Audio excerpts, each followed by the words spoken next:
Now we're going to take a look at the select color range function. This has actually been around for quite a while in Photoshop, but had a significant upgrade in CS4. Significant in the sense of what it does, not so much in the name given to this new function. Basically what it does is this. It lets you select, as the name suggests, a range of colors. So like in this case, all this blue background, say I want to separate this young girl off the background. If I tried using the quick selection tool, it would get some of the blue, but not all the little bits of blue inside her hair. And again, with the magic wand, I'd have to click in all those areas. So color range, which is found under the select menu, is kind of like a magic wand with a preview. So what you do is you click on the color that you want to select. Now this would be an example where it would be easier to select the blue and then inverse it. So I'm just going to click in the blue and I get this preview, which looks suspiciously like a mask. That's exactly what's happening. So it's showing me just with that one click, it's trying to find all the blue areas, even inside here, as you can see a little bit in here and here.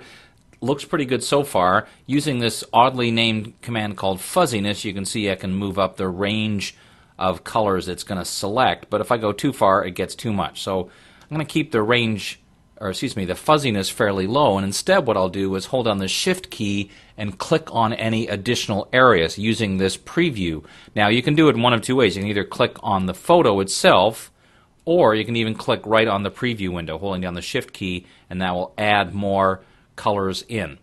Now in this case it worked fine because she's not wearing a blue shirt and her eyes aren't blue and the dog doesn't have a blue collar on, so it's actually got a pretty good separation. But I still want to make sure I'm really seeing what's going on. So what I would probably do is change the preview to one of these other options. And that will change the way it looks on the photograph itself. So here's a bigger version of the same thing, or I can go to black matte where I'll still see the original color of the background and the mask, or white matte. Sometimes that can show you a few little things, or even a quick mask view. So let's look at this white matte view. As I move the fuzziness slider up or down, you see it's doing a better job on the edges of her hair, but then I'm missing a bit down here. So this is the challenge, is trying to come up with kind of the happy medium. And once again, sometimes the only way to really see the result is to click OK. Now again, we've selected the opposite of what we want, so we'd go to the select menu and choose inverse, then Command or Control J to jump up on a layer. Let's do what we've done before, add a new layer below, and let's pick some very different color so we can see what we've got. Fill that. That's not too bad. It's actually pretty good. There's still some little pieces here and there that are still missing. So let's hide those for a second and come back, because I want to show you what the new feature in CS4 does. Again, part of the oddly named aspect of this. So first of all, let's go back to none. I'm going to click on the blue, but in this case I'm going to choose localized color clusters, which is the Adobe engineering name for pick colors that are adjacent to each other. A little more, I guess, is one way to describe it. So I want to still do the same kind of thing. I still want to hold down the Shift key and click on the colors that I want to include. But now, by using a combination of not only the fuzziness but also the range, I can start to change the range of colors. Now you'll probably see it better when we're in one of our previews like this one. So let's look at, as I move the range, see how that's having an effect on the combination. If I go push the fuzziness too much, now you see it's getting too much. You want this to be pure white, so that needs to be a little lower. The range might go up a little higher, and I may still need to hold on the Shift key and click and say I really want to include that part there. Just keep clicking. That's looking a little better to me. I like the way that looks. And again, once I'm happy, I click OK. Let's compare that one by selecting the inverse, popping that up on a layer, and then move it up here. And let's turn this on so we can compare the difference. Here's the one I did the first time, almost not quite enough.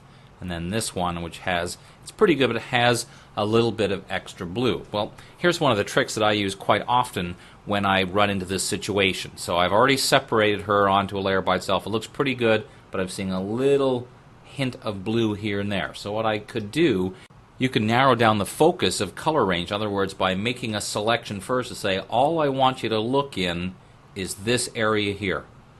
So now I've identified on this layer, the other part of course is transparent, the areas that I want color range to look at. So now I'll go back to color range, go back to a preview of done so I can see what I'm doing, and click on part of the blue. Now you can already see that little range, little bits of color I'm getting. Let's put this a little lower because we just want to try and get just the tiniest little bits of blue in there. Something like this. And again, I could still preview. Now you see what's giving me a pretty good preview. Notice how it's only looking inside the area that I selected. So I click OK, and it doesn't even look like it's selected very much because it hasn't. And I hit delete, and it's got rid of a little more of that blue and looking a little more natural. Now, like a lot of things, color range will not work beautifully across the board, but what it can do sometimes is be one of the tools you use. So you might use regular selection tools to do a bottom portion of a photo and then use color range to do a different area, such as hair. Now let's look at another example with where color range can help. On this photo, it occurs to me that we've got all these different shades of grass happening here. So I'd like to darken this bright grass here and maybe even lighten this part a little bit. And that's where color range could certainly help me. So I'm going to go to color range. I always like to start with a preview of none initially until I get something happening. So I'm going to click on this very bright green here. And I want to make sure that localized color clusters is on because at first I only want to select this grass. Let me move this over on this side because we're working on this area here. Okay, now I might choose a bit of a preview to see what's happening. Increase the fuzziness. Now see what's happening. It's already pushing towards the green of her dress. So with that in mind, what again I might consider doing is using a tool like my magnetic lasso tool to make a basic selection around her dress, at least far enough to tell it this is the area that I want you to concentrate on. In fact, let me go back to my regular lasso tool and say, but not this part. I don't really need any of the grass up in here. So now, let's go back to color range. Now let's see how it's focusing just on the area that we've identified. I can start to really kind of focus the attention on the part that I want. When I now click OK, it's going to make this kind of selection. I might even do a little tiny bit of feather, maybe 1 or 2 pixels, just to make sure I don't get any glaringly obvious things happening. And then use a couple of different commands. I might use an adjustment layer like hue saturation and just lower the saturation down because that's part of the problem. It's a little too bright, and I can also maybe darken it just a hair. Now that's starting to look a little bit too brown. But let's take a look at the difference here. It's just enough to make it a little more subtle. Now, if I do the same thing on the other way around, I could potentially try, color range these areas.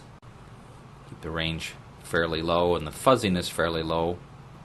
Now, what may happen, like in cases like this, it's getting part of his suit, so I may need to hold down Option or Alt. I don't really want you to include that part. So we're using the same kind of fine-tuning. I don't want you to include this part in the middle because that's how localized I want to be, is just this area. So now that I've got that, I'll push the fuzziness up a bit. Now what often happens, you have to live with the fact that initially it might select something in the middle that I don't want, but I'll fix that kind of in a second. By moving the range down a little bit, I can start to try and get it to focus on the part that I want. Click OK. Don't be surprised if the selection just look quite different than what you were doing in color range. And again, in this case, let's use something like curves to see if we can't push up the brightness just a little bit so it doesn't look quite so obvious that we have this dark shadow area. Now, because this created a mask, if I looked at it and I saw there's still a little bit there where it's getting part of her bouquet, I could take my paintbrush, get my opacity back up, get a bigger brush, make sure my foreground color is black, and just make sure it's not affecting this area in here that I don't want it to be. So depending on the situation, you may find that color range can do actually a very good job or a decent job. Remember, our overriding philosophy here is to end up with a great selection, and sometimes color range can be a great tool to do that, especially when you see the same color throughout a document.